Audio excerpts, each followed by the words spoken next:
ಕಾಂಗ್ರೆಸ್ ಮತ್ತು ಬಿಜೆಪಿ ನಾಯಕರ war politics ಜೋರಾಗ್ತಾ ಇದೆ. ಅವ್ರ ಮೇಲೆ ಅವರು ಆರೋಪಗಳನ್ನ ಮಾಡೋದ್ರಲ್ಲಿ ನಮ್ಮ ರಾಜ್ಯದ ನಾಯಕರು ತುಂಬಾ ಬ್ಯುಸಿ ಆಗಿದ್ದಾರೆ. ಸಿಎಂ ಸಿದ್ದರಾಮಯ್ಯನವರನ್ನ ಕಾಲೆಳೆದು ಕೇಸರಿ ಪಾಳಯ ವ್ಯಂಗ್ಯ ಮಾಡ್ತಾ ಇದ್ರೆ, ಇತ್ತ ಪಿಎಂ ಮೋದಿಯನ್ನ ಕಾಂಗ್ರೆಸ್ ನಾಯಕರು ರೋಷಾವೇಶವಾಗಿ ಟೀಕಿಸ್ತಾ ಇದ್ದಾರೆ. ಕಾಂಗ್ರೆಸ್ನಿಂದ ಇತ್ತ ಪ್ರಧಾನಿ ಮೋದಿ ಅವರಿಗೆ ಟೀಕೆಗಳು ವ್ಯಕ್ತವಾಗ್ತಾ ಇದ್ರೆ, ಅತ್ತ ರಾಜ್ಯ ಕಾಂಗ್ರೆಸ್ ನಾಯಕರನ್ನ ಬಿಜೆಪಿ ನಾಯಕರು ಕೂಡ ಟೀಕಿಸುವ ಪರಿ ಎಲ್ಲೇ ಮೀರ್ತಾ ಇದೆ. ಅವ್ರ ಮೇಲೆ ಇವರು, ಇವ್ರ ಮೇಲೆ ಅವರು ಆರೋಪ ಪ್ರತ್ಯಾರೋಪಕ್ಕೆ ಸೀಮಿತರಾಗಿದ್ದಾರೆ. ಇತ್ತ ಸಿಎಂ ರನ್ನ ವ್ಯಂಗ್ಯ ಮಾಡ್ತಾ ಇದ್ದಾರೆ ರಾಜ್ಯ ಬಿಜೆಪಿ ನಾಯಕರು. ಅತ್ತ ಪ್ರಧಾನಿ ಮೋದಿ ಅವರನ್ನ ಕೂಡ ಕಾಂಗ್ರೆಸ್ ವ್ಯಂಗ್ಯ ಮಾಡ್ತಾ ಇದೆ. ಕಾಂಗ್ರೆಸ್ನಿಂದ ಪ್ರಧಾನಿ ಮೋದಿ ಗಯಾಬ್ ಅಂತ ಹೇಳಿ ಟ್ವೀಟ್ ಮಾಡಲಾಗಿದೆ.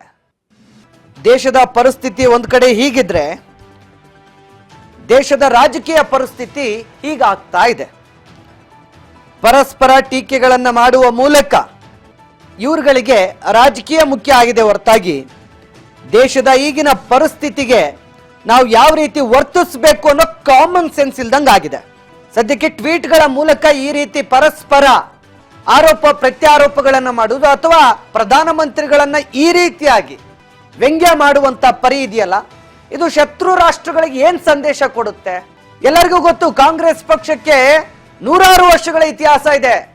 ಈ ದೇಶವನ್ನ ಸುಮಾರು ವರ್ಷಗಳ ಕಾಲ, ಸುಮಾರು 70 ವರ್ಷಗಳ ಕಾಲ ಈ ದೇಶವನ್ನು ಆಳಿರುವಂತ ಪಕ್ಷ. ಈ ಪಕ್ಷದ ಬಗ್ಗೆ ವಿಶ್ವಕ್ಕೆ ಗೊತ್ತು. ಇಂಥ ಒಂದು ಪಕ್ಷದ ಅಧಿಕೃತ ಖಾತೆಯಲ್ಲಿ ಈಗಿರ್ತಕ್ಕಂಥ ಪ್ರಧಾನಿಗಳ ಬಗ್ಗೆ ಅವಹೇಳನಕಾರಿಯಾಗಿ ಟ್ವೀಟ್ ಮಾಡ್ತಾರೆ ಅಂತಂದ್ರೆ ಏನ್ ಮೆಸೇಜ್ ಅನ್ನ ಈ ವಿಶ್ವಕ್ಕೆ ಸಾರ್ತಾ ಇದೆ ಇಷ್ಟು ದೊಡ್ಡ ಪಕ್ಷ? ಹಾಗಾದ್ರೆ ಭಾರತದ ವಿರೋಧ ಪಕ್ಷ ಈಗ ಸದ್ಯಕ್ಕೆ ಭಾರತದಲ್ಲಿ ರಾಷ್ಟ್ರೀಯ ಪಕ್ಷಗಳಲ್ಲಿ ಅತಿ ದೊಡ್ಡ ಅನುಭವ ಇರುವಂತ ಪಕ್ಷ, ಸುದೀರ್ಘ ರಾಜಕೀಯ ಮಾಡಿರುವಂತ ಪಕ್ಷ, ಸ್ವಾತಂತ್ರ್ಯ ಹೋರಾಟದಲ್ಲಿ ಭಾಗಿಯಾದಂತ ಪಕ್ಷ.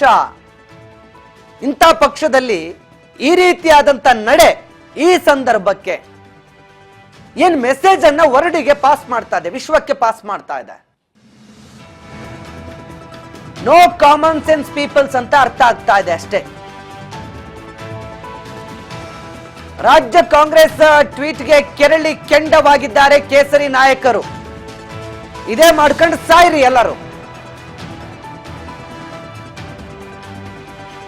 ರಾಜ್ಯ ಕಾಂಗ್ರೆಸ್ಗೆ ಟ್ವೀಟ್ ಮಾಡುವ ಮೂಲಕ ಕೇಸರಿ ಪಾಳಯ ಪ್ರತಿಕ್ರಿಯೆಯನ್ನು ಕೊಡ್ತಾ ಇದೆ. ಪ್ರಧಾನಿಗೆ ಸರ್ತನ್ ಸೋ ಜುದಾ ಎಂದು ಕಾಂಗ್ರೆಸ್ ವ್ಯಂಗ್ಯ.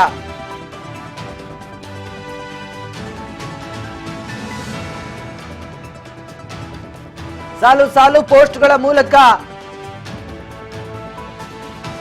ಸಿಎಂ ವಿರುದ್ಧ, ಇತ್ತ ಕಾಂಗ್ರೆಸ್ ನಾಯಕರ ವಿರುದ್ಧ ಬಿಜೆಪಿ ನಾಯಕರು ಟೀಕೆ ಮಾಡ್ತಾ ಇದ್ದಾರೆ.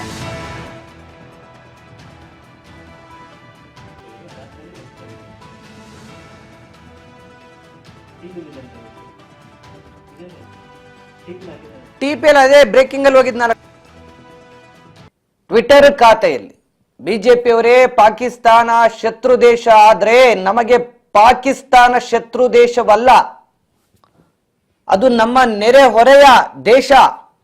ವಾಸ್ತವವಾಗಿ ಯೋಚಿಸಿ, ಉಗ್ರರು ಧರ್ಮ ಯಾವುದೆಂದು ಕೇಳಿ ಕೊಲ್ಲುತ್ತಾರೆಯೇ ಅಂತ ಪ್ರಶ್ನೆಗಳನ್ನ ಮಾಡಿದೆ.